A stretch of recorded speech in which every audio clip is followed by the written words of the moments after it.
about this. And esports will be at the Olympics. It is a sport. That argument is too old now.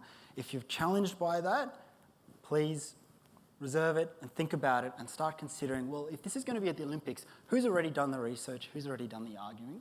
That's already been passed. So esports really is just competitive video gaming. We're a very competitive species. We like to see who's better at everything. We do it in the office. We do it when we go to put rubbish in the bin. We want to see if we can throw it from 3 meters away. We do it with everything. And so when people were playing Call of Duty or Nintendo or Mario or whatever they're playing at home, this natural drive comes out of us to say, am I better than my friend? And when you play together like Mario Kart and he comes first and you come second, you think, well, how do I become first? And there's that rivalry that comes out of it. So that's what esports is. It's just structured, formalized competition in video gaming. So there's referees, there's officials, there's all the kinds of things that make it a sport that you'd expect in anything else. We even have anti-doping. So 106 countries have an active esports industry. 27 countries recognise it as a sport. Australia doesn't yet.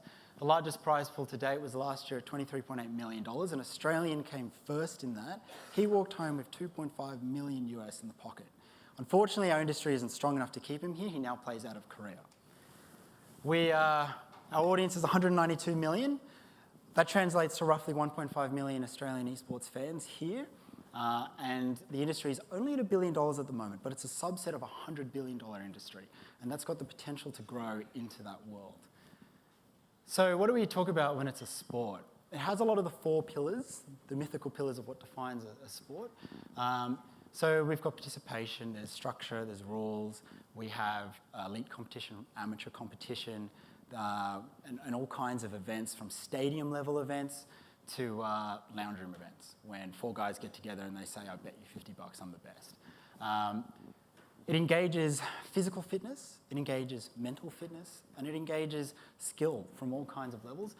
Performance in esports is directly related to your physical health and your mental health.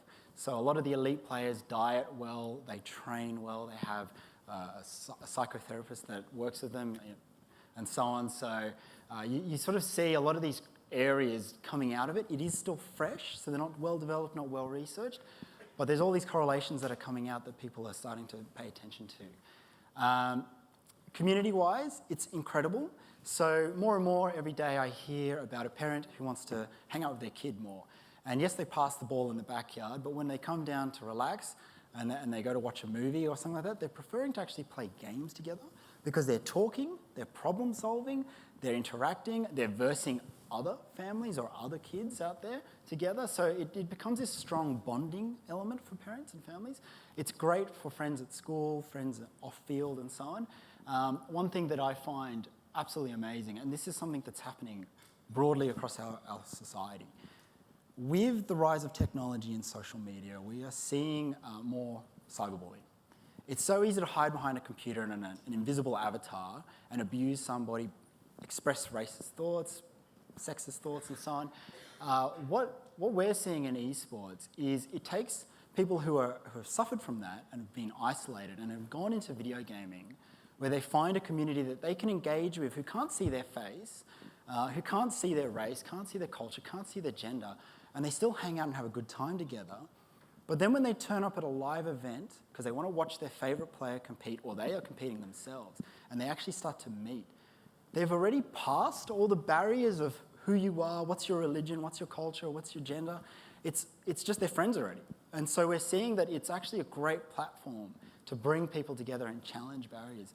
One of the top Call of Duty teams in Australia, which is a hyper-violent game, one of the players on there has a skin condition where half of his face is one colour, the other half is the other colour.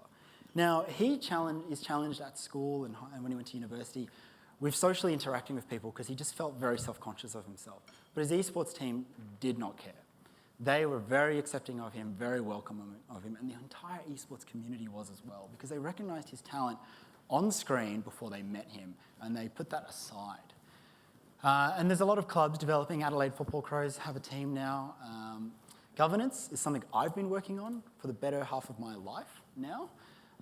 We were recognised by the International Esports Federation in 2013. We're still not recognised by Australia. It's a challenge that we work through with the Sports Commission and the Olympic Committee at the moment. We do have an invitation to the Asian Games to send an esports team. If that does go through, esports will be real in Australia this year. If not, 2022, the entire Australian squad has been invited across all sports to the Asian Games in China, and that includes esports, and that's when we'll likely recognise it in 2019 or 2020. So it's coming, it's fast, it's amazing. Governance is all about best practice like you imagine in any other sport. This is the landscape, so we've got players. There's some pictures of some guys. That's our national team. They competed in Korea last year. We came 16th overall out of 49 countries. It's not the best showing, but it's okay. And the guy carrying the flag, the team captain, he's a powerlifter. He could lift me if he wanted to. It's not a problem for him. But he also plays Tekken, and he loves that. Emerging governance at the ASA, ISF, we're trying to build links to the government and work on a lot of our policies and update those and make those much more applicable and real. There's all these different promoters, so one of my companies is there. Cybergamer, which is this wonderful logo just there, is based in Adelaide. So anyone that lives here, reach out to them, get to know them. They have a studio here. They're probably the oldest esports company in Australia at the moment. Some of the big new ones, Gfinity has a partnership with Hoyts. They're building stadiums with them. ESL is one of the largest ones as well. They're a global group. They used to be the German Esports Federation, and they realized the for-profit side is a lot stronger than the no-profit side, so they went that way. And they run the stadium-filling event at Kudos Bank Arena each year, which sees about 15,000 people turn up to watch that competition. And then there's all the game publishers. This is unique in esports. No other sport has this problem. All of the IP belongs to a company. So when we want to run a competition on a particular game, like League of Legends, which the Adelaide Football Crows are invested in, we have to get a license from Riot. Whereas other sport, you don't have to ask someone, can I kick a soccer ball around? It's a completely different conversation. These are some of the big games out there. When I want to try and bring this back for Australia, so Dota 2, one of the largest games in the world, 100 million plus players. Similar scale to League of Legends, 150,000 Australians play that regularly every day. Counter-Strike, 300,000 Australians, Rocket League, 100,000. There's bigger games like PUBG out there now, which you may have heard of Fortnite. All the NRL players, when they score a goal, they're doing this bandaging thing at the try line, and that's from Fortnite. And that's part of their team bonding when they're in the change rooms. The world's most influential person who superseded Ronaldo goes by the name Ninja, and he's a Fortnite player. His social reach exceeds 169 million people. Overwatch, massive. You may have seen the World League, where a lot of traditional teams in the US and the UK, like the Boston Celtics and so on, have bought teams to play in that. And there's a whole bunch of other games that are out there. So esports is kind of like athletics. There's all these different disciplines within that sport. So esports in Australia, this is a PUBG event that happened in Melbourne, a $150,000 US prize pool. The top teams from China, Southeast Asia, and Australia all competed for that. Why is it important that esports needs to be recognised as a sport? Elite Chinese teams couldn't get visas into this country, which is extremely embarrassing for us, because we can't define esports as a sport, and we can't define the players as athletes, whereas in China they can. I can send a national team there under an athlete visa, whereas they can't send it to us. There was a room full of 2,000 people watching that. Fortunately, we had more Australian players to fill the missing teams that couldn't make it. IEM, $150,000 US prize pool, 16 teams from around the world. Again, same issue. There were European and American teams that couldn't get their visas, so we had to replace them with Australian teams. So it's very embarrassing as a country that we're so behind with esports. We don't even realise these athletes are here and real. They're worth a lot. Some of the athletes that were blocked alone make about $10,000 to $20,000 a month. They're elite professionals. They have massive followings, and so when they tweet out, Australia didn't let me in, it's very, very poor form on us. Bringing it locally, so Flinders, the University of Adelaide and the University of South Australia all compete in the Australian Esports League's University Cup. They don't have formalised clubs, it's varying different of recognition, but their students are playing and they're very active. About 19,000 students across the country actively compete in esports in some degree. At high school, it's even bigger. Adelaide Football Crows, as I mentioned, who also own Legacy Esports now, are invested directly in high school esports. They run high school esports for a company called Riot Games in South Australia, Western Australia, and I believe Northern Territory as well. So what does this segment look like? 16.5 million gamers in Australia. So anyone that's on their phone, on a console, on their computer, playing games for more than 4 hours roughly in a week are considered a gamer. We have 1.5 million fans. That gap's going to close rapidly as our industry keeps developing and more competitions keep happening and more media pays attention to this. The global audience is 10 times scale, essentially.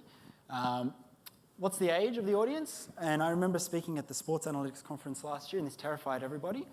18 to 35, we own that, essentially, and then younger. So gaming is spreading to everybody. Everyone loves video gaming, and competition is just an element of that. How do they play? It's PCs, it's mobiles, it's consoles, it's everything. The gender gap is closing. 5 years ago, that was 3% on the left. It didn't mean there weren't women playing. It just meant they weren't identifying themselves for a lot of reasons, largely to do with cyberbullying. We've spent many years addressing cyberbullying, decrying publicly on social media when people laugh off females that play video games and demean them in that essence. We've worked with a lot of game publishers about not sexualizing female characters. And so we're seeing that women are more comfortable to identify themselves as a gamer now and identify themselves as an athlete. That's going to keep changing. My gut feeling is 50-50. It's just the stats aren't showing it. Okay, so superstar athletes. This is what it looks like when you play from the stage. All of that crowd roars. I've been there before. It's insane. I've been in the crowd as well. It can make you well up with emotion, just hearing the roar, especially the Chinese audiences. They're so much better at chanting than Western audiences. That's our national team from 2016. I should have put a 2017 photo in there. But they played in Jakarta. We came 9th in Indonesia, so that was great. This year, our national team goes to Taiwan, playing in the Kaohsiung City Arena. That's an 80,000-seat arena. I don't think we'll fill it, but it'll be pretty close. They're all role models. Each one of these gentlemen have about 1,000, 2,000 followers each. The most popular one is in the middle, and he has a following of 20,000. On the right, with the cool haircut, he has a Chinese following of 50,000 who love him because, for whatever reason, he's attractive. The girls like him. They're superstars in their own right. Endorsements are coming through at an individual level. This is part of the rise of the influencer, where someone can go on Instagram, take photos of food, and become a food critic, essentially. And that's just the nature of this. Everyone can stream now. I could go live with this entire conference from my phone to Twitch and have an audience of a few thousand people tuning in very easily, thanks to the internet and modern technology. So they just have this mass reach, which means they have to be more professional. So 5 years ago, they would be comfortable swearing on stage. Now they don't. They've learnt that they have a role model position in society and they need to behave in a certain standard. A hot issue at the moment is their rights and how they're represented. So we set up an athletes committee to tackle that. A lot of the game publishers want people to just play for 40 hours in a day if they can compress that. That makes them more money. So they try to get these guys to encourage younger people to play more and more and more, and they underpay them. So we've been working very heavily to create standardized contracts and improve conditions and rights for players. It's a massive issue, but it is improving. What does the market look like? So 2017 was really the turning point when marketers realized that buying into a lot of traditional sports wasn't reaching millennials or younger audiences, and they didn't really understand how to use social media and so on. But esports was one of those properties that when a match is live at 6:30, millennials tune in. And they tune in on Facebook, they tune in on Twitter, they tune in all over the place because they love it. And essentially we saw this massive wave of investment come in. Here in Australia, media rights are held by Fox. Seven has some. OVO, which is a young mobile telco company, owns the rights to the University League. Twitch is a big player owned by Amazon. Facebook is an entrance. And we've got SBS who filmed the 2016 Nationals on free-to-air TV, 9:30 p.m. on a Friday night, 250,000, 13 to 35 people tuned in. And YouTube and Microsoft with Mixer all have a play as well. Here in Australia, McDonald's Australia is invested, Vodafone Australia is invested, Telstra Australia is invested, and so on. So we're really seeing a wave of brands just coming into the space. So governance, why is it important? It's something that, like in all sports, really defines and helps control what's happening on a positive scale. When we talk about high school league that Adelaide Football Crows is involved in right now, that's completely unchecked. So one of our larger responses we receive from parents and teachers is, I get that these kids want to play games, or I get that my child likes playing games. I want to support that passion. But they're doing it 6 to 8 hours a day and they're not studying and this and that. And so we say, look, they have a right to have that passion. That's what they enjoy. And there's careers in this. But make sure they study, make sure they diet, make sure they run around outside, make sure they balance everything. And that's part of what governance is all about. Just making sure all the competitions that we see propping up now in this massive industry follow these formal channels. There's codes of conduct, all those kind of things that we see. And that's where we're going for with that. What are the careers? So it's a massive industry, massive potential. We bleed almost 100% of our talent at the moment to America and Europe. But it's broadcast, so live production, audio. In our organisation, we employ the former TV channel manager for Channel V. So skills are quite broad in that sense. And it's the future, so esports lives in the world of next generation technology. So we broadcast with $5,000 units that produce at a quality that Fox Sports' $1 million OB van can, just because the internet's wonderful and cameras have shrunk and we get it and we live there in that world. Live production, so live events, staging, stadium events, all that kind of stuff. Talent management, so talent managing elite athletes, elite personalities with massive reach, representing them as an individual brand. We've got coaches, officials, referees, and all the kind of elements you see in traditional sports. Marketing is the biggest sector at the moment, so we're seeing a wave of not only just the traditional spenders, which are game developers trying to market to an audience, but also now, as mentioned, McDonald's and so on, saying, well, let me use esports as a platform to reach younger audiences. We've got administrative support areas. Game design is a massive area. As mentioned, $100 billion industry. So if we look back at Australia and we say, well, our film industry struggles, it's very much propped up by the government, but we do amazing things. We're very creative, we're a very intelligent audience and people. We can do the same with games. The Korean government launched a $50 million budget last year, fund, to support Korean games development for esports, to make family-friendly games, games that are great to spectate, games that understand competition, because they realize as a local industry, they can export that to the whole world and sell essentially everywhere, much like the US does. So that's something that's a big opportunity in Australia, and we do encourage that people who play and love playing games, especially younger minds, that they can learn how to software code, they can learn about game design, they can learn about all that stuff. Game design is like sports design, essentially. It's the rules of the game, what's the playing field, what are the objects, what are the inputs. So it's something that's really fascinating, and I want to see more of that in Australia, and I really encourage it. And engineers, so the traditional nerd that everyone likes to bang on about, that's actually a small subset of this, but a very important subset. So IT engineers, software engineers, all that kind of stuff. So that's a crash course in esports. If you've got any really great questions, I can field them all for now. Otherwise, I can keep talking about esports. I just wanted to get through that really quickly, knowing we have a short session.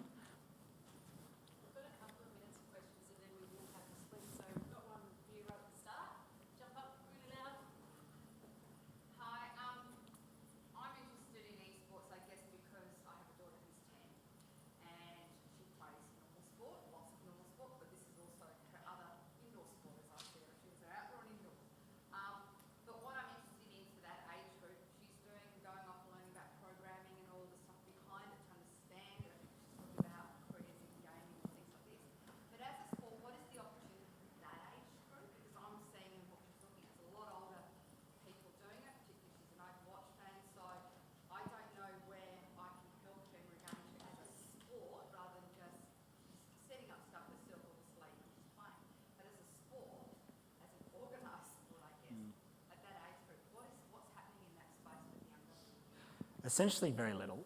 We're very underdeveloped here. We're 10 years behind the world, like in a lot of things. Essentially, what you should be doing, and what I encourage many people to be doing, is leveraging her passion in that activity to have conversations around balanced lifestyle, like you would in any sport. instead of letting her play, you know, long hours and developing that passion that she has, but also telling her about, you know, study first. Eat this balanced diet, your mental, you know, health, your physical health all relates into gaming.